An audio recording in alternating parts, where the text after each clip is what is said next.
శ్రీ గురుభ్యో నమ. గురు బ్రహ్మ గురు విష్ణు గురుదేవ మహేశ్వర గురు సాక్షాత్ పరబ్రహ్మ తస్మై శ్రీ గురవే నమ.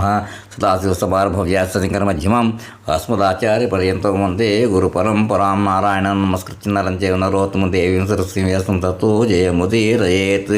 అపార కరుణాసింధం జ్ఞానం శాంతరూపం శ్రీ చంద్రశేఖర గురుం ప్రణమాముదానం. శ్రీ గురుభ్యో నమ. గణాధిపతే నమ. శ్రీ శివభక్త విలాసం పెరియ పురాణ కథలు, శివభక్తుల కథలు. ఇప్పుడు ఎపిసోడ్ 22 చెప్పుకోవాలి. చిత్తం తల్లి అని నాగుడు వినయంగా తలదించుకుని ఊపాడు. అక్కడితో అయిపోయింది. ఇప్పుడు ఎపిసోడ్ 22 కంటిన్యూషన్.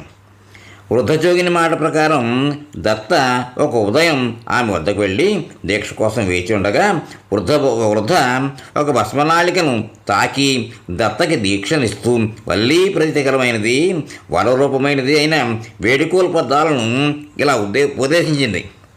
భక్తి విశ్వాస వినయాలున్న దాసుల విన్నపాన్ని స్వీకరించి వారి ఆతిని పోగొట్టేది, సకల సంపదలను సమకూర్చేది కొండధర కొడుకు శివపుత్రుడైన కుమారస్వామి ఇల్లాలు అయిన వల్లీదేవికి సాగిలబాటు. నా కడుపు పండించి ఒక బుడతను ప్రసాదించమ్మా అని శబరశ్రీ చేత పలికించింది. ఈ పదములనే దత్త నిరంతరం జపిస్తూ మధుమసాదాలు వర్జించి దీక్షను కొనసాగించింది. 3 మాసములైనా గర్భచిహ్నాలు కనపడలేదు.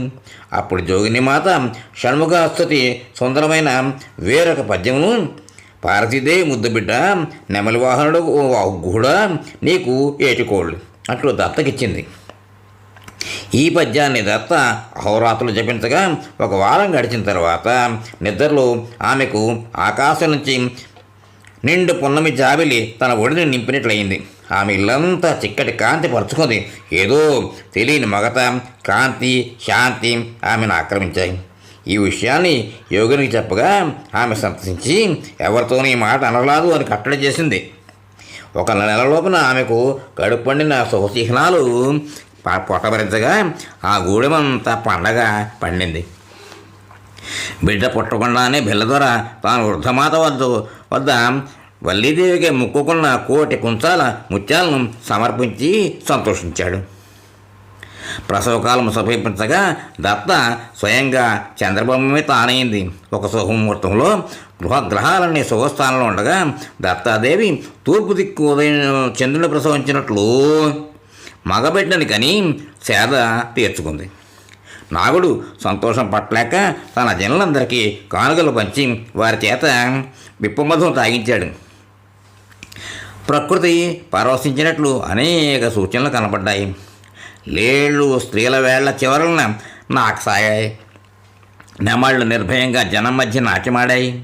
కోయిళ్ళు, గోరువంకలు, మైనాలు పోటీపడి కూస్తుండగా మబ్బుల్లో కదిలికి వచ్చి ఉరిమి చల్లటి జల్లును కురిపించి తమ ఉనికిని సంబరాన్ని చాటాయి.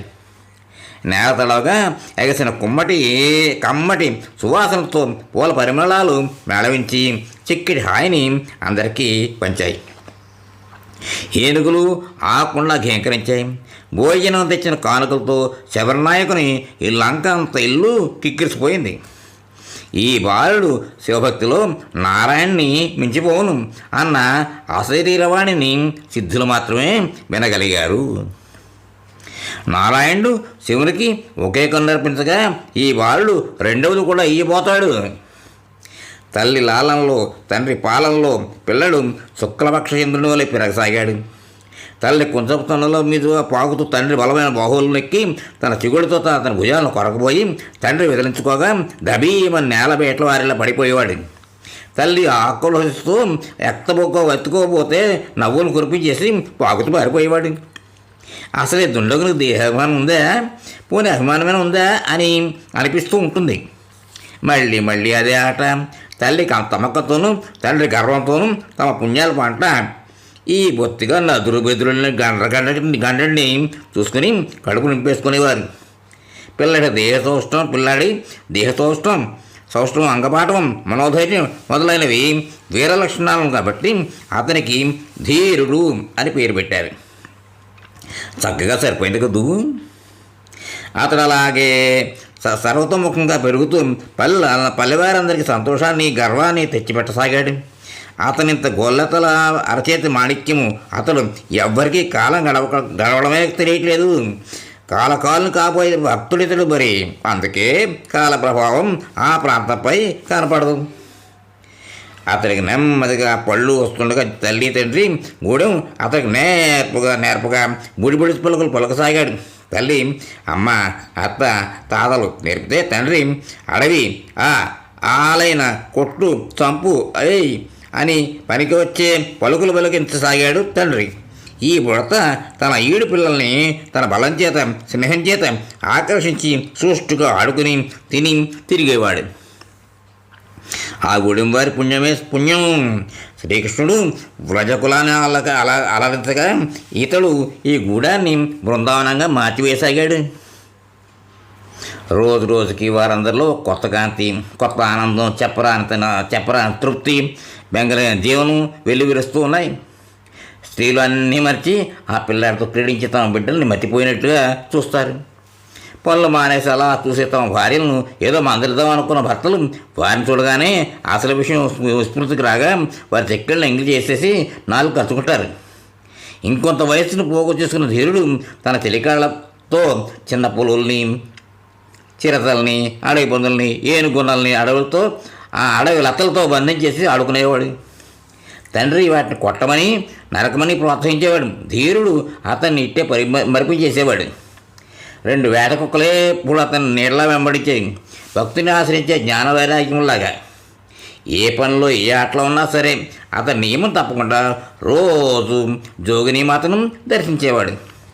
పరమభక్తి వినయంతో చేసే అతని వందనానికి హృదయం నిండిపోగా జోగిని అతనికి రక్షణిచ్చే పవిత్ర భస్మాన్నిచ్చి, ఒరే బుడత, వల్లి సుబ్రహ్మణ్యుల దయ వల్ల నువ్వు చిరంజీవై వెలుగుతావురా అని మనసారా ఆశీర్వదించేది.